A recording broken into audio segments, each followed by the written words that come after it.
Pa-start nga. Tol, ano, Idol Cham. Start mo nga itong Kia. Tignan natin yung lagatik. Hello guys, good morning. Ito yung panibagong gagawin natin mga boss, yung Kia Sorento natin na may lagatik yung under nitong makina niya, lalo na sa umaga o bagong start.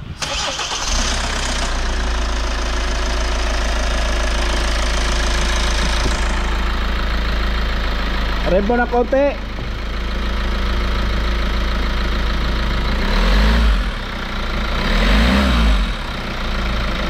Yeah.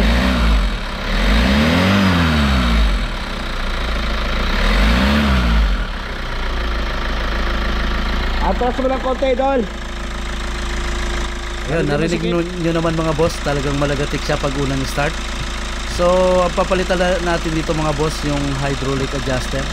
Yan, lahat po yan 16 peraso yung papalitan natin. Tapos yung ano naman, timing chain tensioner, yan papalitan natin dito sa Kia Sorento. Nagagawin natin ngayon. Okay. Patay.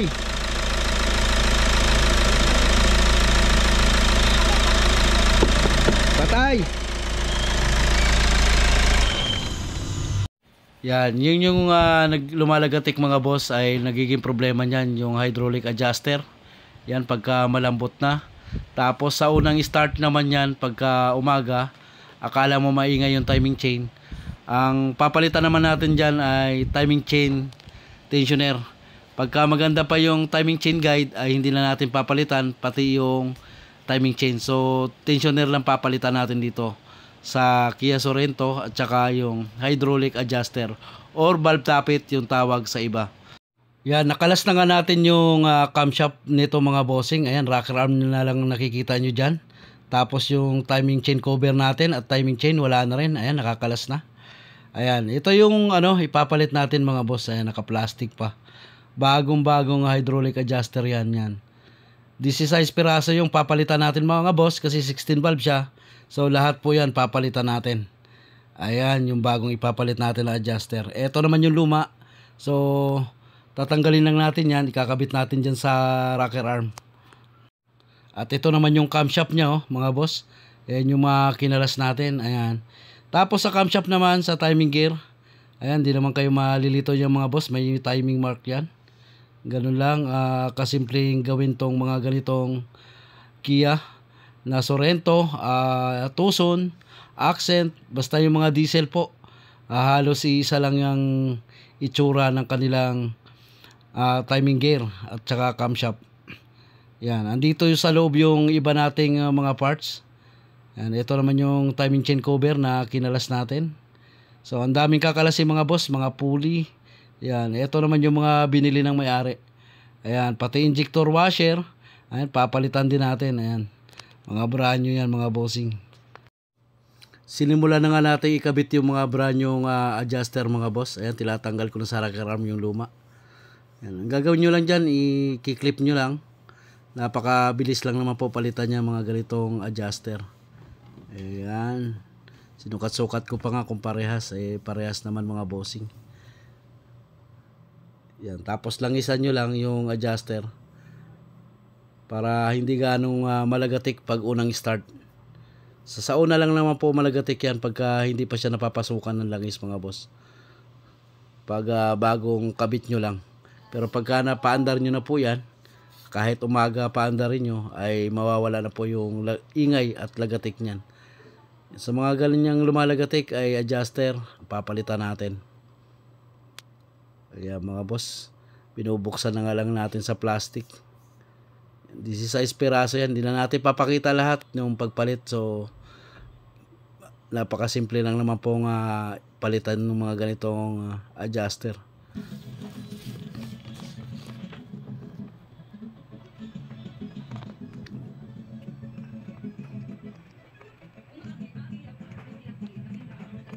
Dahil tapos na natin ikabit yung adjuster, ayan, ipapatong naman natin yung camshaft. Tapos higpitan na natin yung mga tornilyo.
Ayan mga boss, so dito yung gagawin natin dito sa Kia Sorento, bukod sa valve tappet nagpalit tayo dahil dun sa Logitech na under ng makina natin.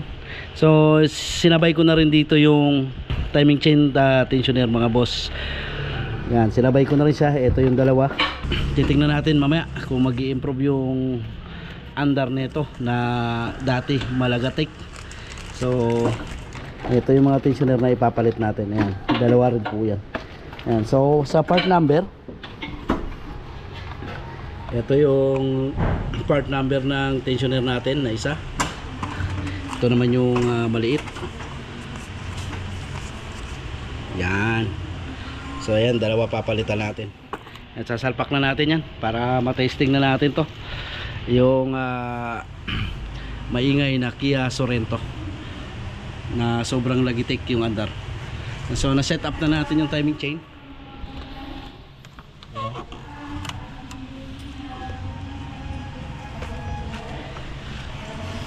So sa timing chain naman mga boss, may mga marking din naman yan. Ayan, kahit sa upper lower, hindi po kayo maliligaw ng pag set up ng timing chain or timing nitong mga ganitong Kia Sorento, Hyundai Accent, Hyundai Tucson. So napakadali pong i-timing. Yan, kaso nga lang backlash timing cover. Yan, bago tayo makapagpalit niyan. Tulad niyan, ayan oh. Yan po yung mga kinalas natin. Sir. Ayan si Sir oh. Nagpapalinis si Sir ng kanyang EGR turbo, so maintenance. Saan pa kayo galing, Sir? Tagig. Ayan, taga-Tagig si Sir. So dinayo tayo rito para ipa-maintenance yung kanyang Toyota Innova na 2017. Ayan, ito na set up na natin yan. Ito yung mga kinalas natin dyan. Alright, so ilalagay na natin yung timing chain guide, tapos yung tensioner. So kaya ako naman na pinalitan ng tensioner to mga boss. Sobrang ayan, sobrang lambot na po ng kanyang tensioner. Kaya sinabay na natin. Ayan. Ito kung makikita nyo, sobrang ano, wala na, sobrang lambot na. Kinabit na rin pala natin yung timing chain guide. Ayan, tuturo ko na rin sa inyo yung timing nito mga boss, yung mga pointer. So ilawan lang natin yan, madilim. Sa timing chain may marking naman po yan. Ayan, yun yung sa fuel pressure pump. Ito naman yung sa camshaft. Yan, yan po yung timing ng mga ganitong Hyundai o di kaya Kia, sa mga ganitong diesel. Wala. Wala. Ito yung ginawa namin kahapon dito? Wala yun.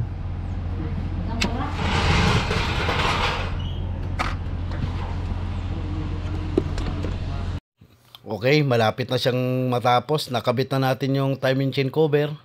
Ayan, valve cover na lang, tsaka mga injector mga bossing. Tapos mapapaandar na natin to. Yan, nailagay na nga rin natin yung valve cover mga boss ng Kia Sorento natin. Tapos binaba na rin natin yung ating turbo para ilinisin. Pinapaklining din kasi nung may-ari. Ito na yung turbo niya mga sir. Binuksan na natin. Yan, sobrang dumi din. Yan, madumi ang kanyang turbo.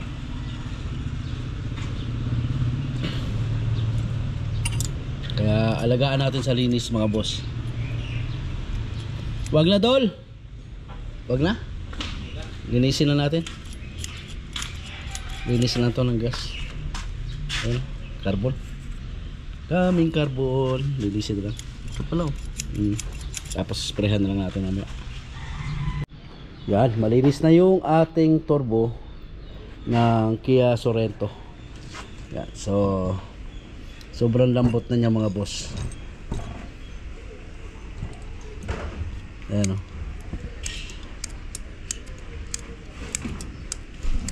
Alright. Yan, kinatay-katay ulit natin yan para malinis. Ayan, tapos na mga boss, na-assemble na natin. Sa unang andar nito mga boss, siyempre malagatik pa to. Kasi wala pang langis yung valve tappet natin, no? O hydraulic adjuster. Ngayon i-start na natin.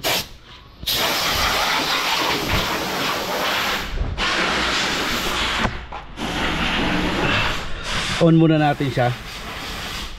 Yan.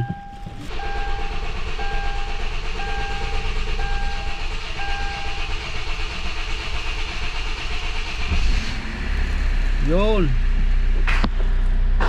Woo! Tingnan kung may mga leak. Yan, umandar na. So check na natin yung andar mga boss. Yan, try natin sa loob mga boss. Kung may marinig tayong lagatik pagka binibitawan natin yung accelerator.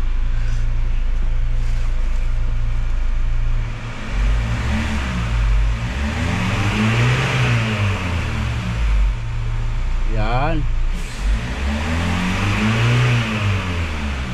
Yan, okay na siya mga boss. Dati pag bitaw mo ng accelerator, may paiwan siyang lagatik.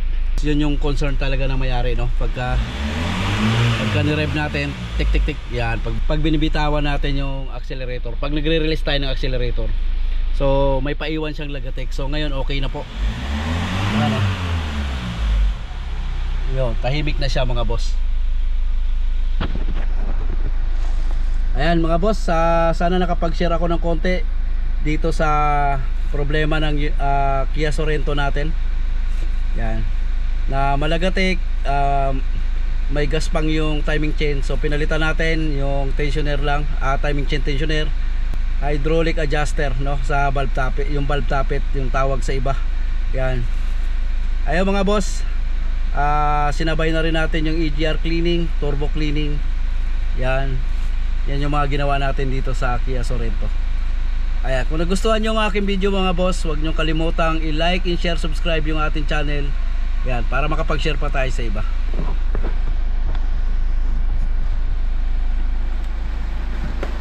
Yan, tingnan ulit natin kung may maingay. Tahimik na siya mga bossing. Tahimik na siya.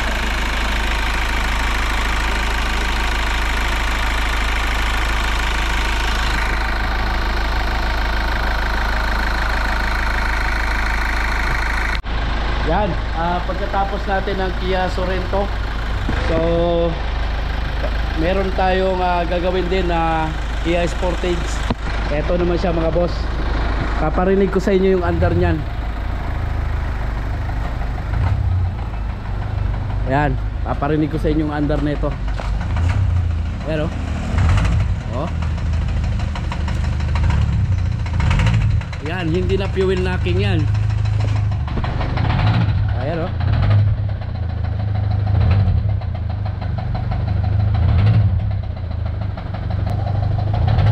Kia Sportage naman to.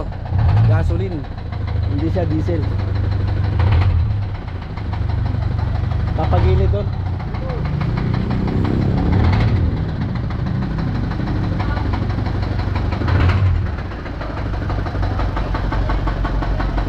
May ano may karpintero sa loob. Oh.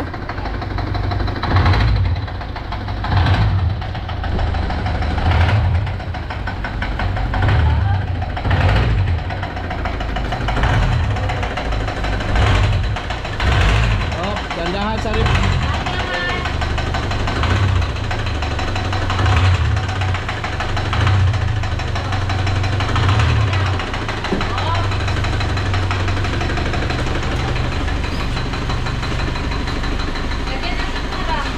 Okay na? Yan, okay na yan. Patayin mo na, baka mabutas yung block. Patay na daw. Yan mga boss, etong Kia Sportage natin ay katok or connecting rod. So na-check na natin to kanina. Yan, yung isusunod natin pagkatapos natin dito sa Sorento na diesel na Kia, ay isusunod naman natin yung Sportage, ay yung gasoline. Sarado nyo lang salamin doon. Yan, umaandar na po to. Nag-bleeding na tayo dahil nagkulang tayo rito sa ating Kia Sorento, no? So yung isa naman gasoline, Kia Sportage.